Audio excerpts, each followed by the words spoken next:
There is a shop in your town that you have driven past 100 times. Maybe it's an HVAC repair place. Maybe it's a print shop with a faded awning.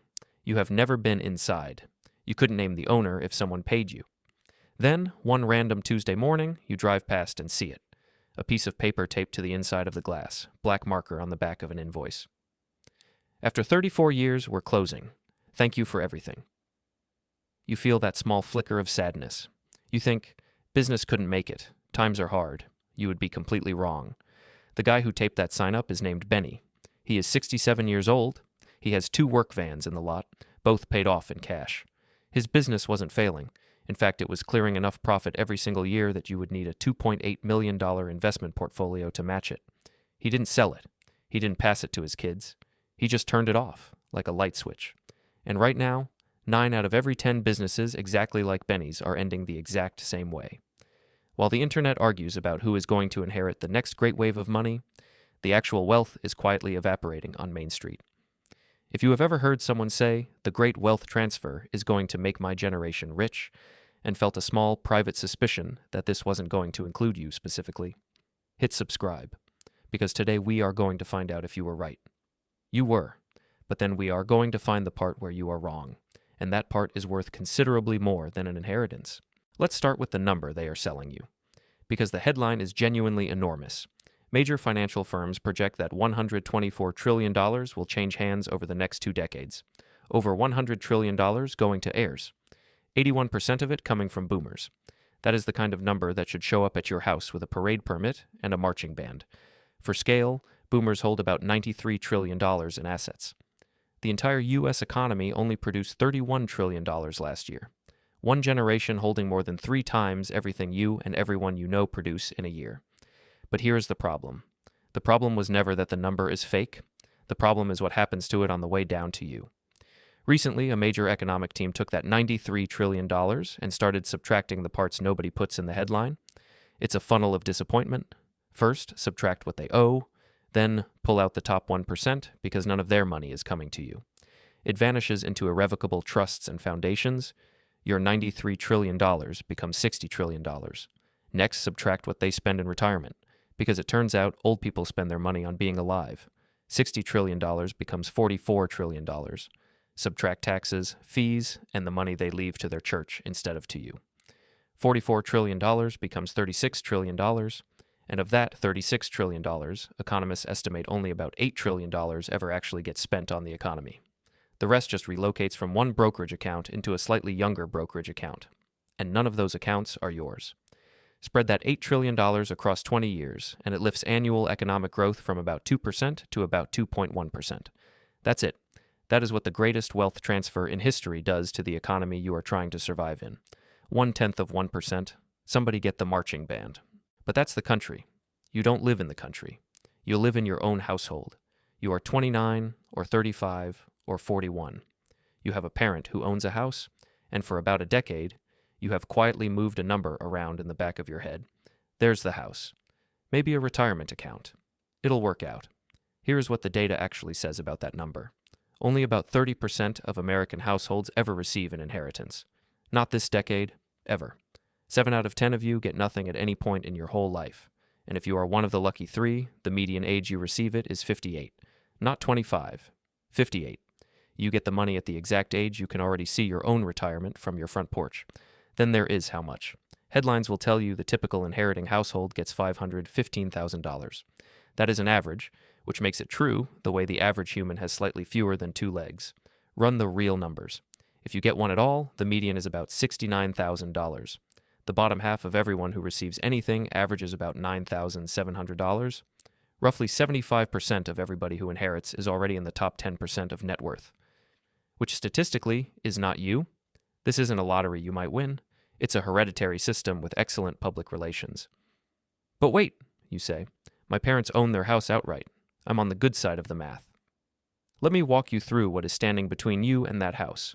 First, long-term care. A private room in a nursing home runs a national median of $129,000 a year, out of the number you've been carrying around. Medicare does not cover it. Medicaid only covers it once the assets are essentially gone. The house you've been quietly counting on has a second bidder, And that bidder is a facility with a hummingbird feeder outside the window and a very patient billing department. Then, debt. 41% of homeowners aged 65 to 79 still carry a mortgage. Whoever you're counting on carries a share of more than $4 trillion in boomer debt. Then, paperwork. 39% of boomers have no will.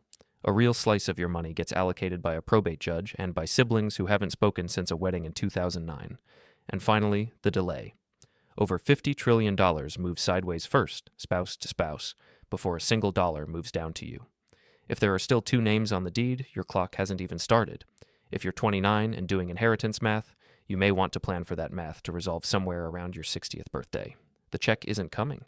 Now, let me show you what is, because this is the part nobody is telling you, and it is better than the check.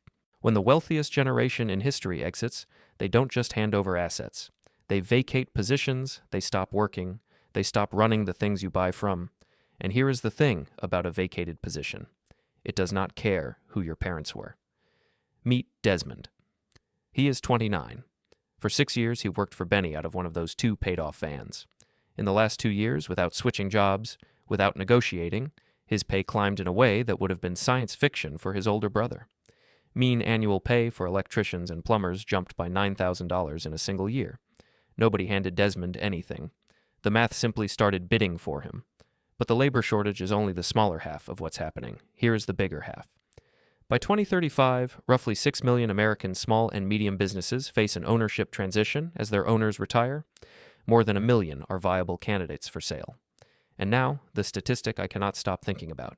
92% of small business exits in America happen through closure. Only 5% are sales. We have built an economy so inefficient that it deletes several 100,000 profitable businesses a year rather than fill out the paperwork to hand one over. Businesses with your neighbors as customers, vans in the lot, switched off because the owner turned 67 and nobody showed up. If you've ever wondered what a wealth transfer you can actually reach looks like, it looks like a handwritten note taped inside a window. So, let's run Benny's numbers. The median American small business that changes hands sells for about $350,000, less than a starter home in most metros. Median cash flow is about $165,000 annually. Here is the cheat code. An SBA 7A loan will finance up to 90% of it. On a $350,000 business, your equity injection is about $35,000.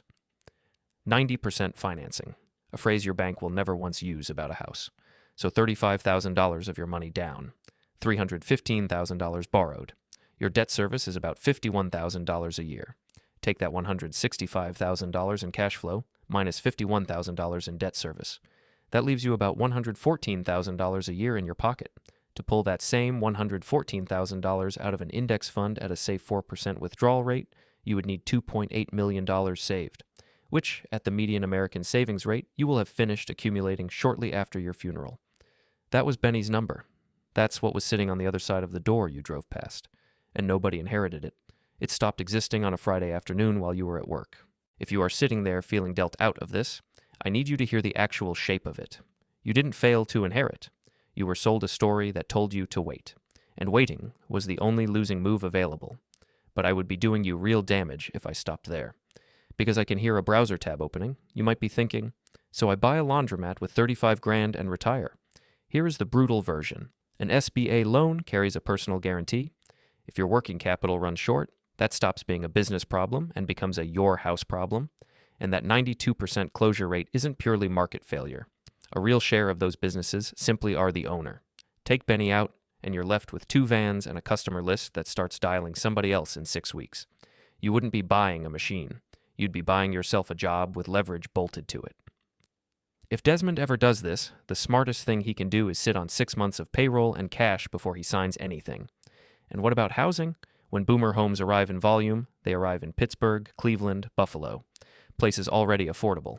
Not the metros where you actually need one. None of this hands you a cheap house in Denver. Set that down. But one housing channel is already working, and it's the quietest number in the file. 2/3 of boomers say they'd rather enjoy their money, or watch you enjoy it, while they're still here. Only 1/3 want it preserved for after they're gone. 1 in 4 millennial homeowners got down payment help from their parents. That's not an inheritance. That's a transfer that happens at a kitchen table while everyone involved is still breathing. It reaches you at 32 instead of 58. That conversation with whoever you'd have to have it with is worth more to you than the will is. The story you were sold is that a wave of money is coming and you should position yourself to catch it. It's mostly false, and it costs you because it teaches you to stand still. Underneath it is a true story nobody is telling you, and it is better for you. The richest generation in history isn't just leaving money behind, they're leaving vacancies. In the labor market, where scarcity is doing something to your wages that no negotiation ever could. In ownership, where profitable businesses get switched off by the hundreds of thousands because the only qualified buyer nobody thought to ask was Desmond, sitting in the passenger seat of the van the whole time. And at the kitchen table you've been avoiding, where help now beats an inheritance later by about 26 years. None of it requires you to be born to the right family. All of it asks is that you're awake at the right moment. I'm not a financial advisor, and this isn't financial advice. Buying a business, taking on debt, those carry real downside. Talk to people who lose something when they're wrong about you. But I'll leave you with this, and I'd like to hear your answer in the comments. You've been asking the wrong question. It was never, what am I going to inherit? It's this. Within 20 miles of where you're sitting right now, what is about to get turned off? And is anybody planning to be there when it happens? Benny's sign came down about a month later. The vans were sold separately. The customer list just evaporated. You could have walked in,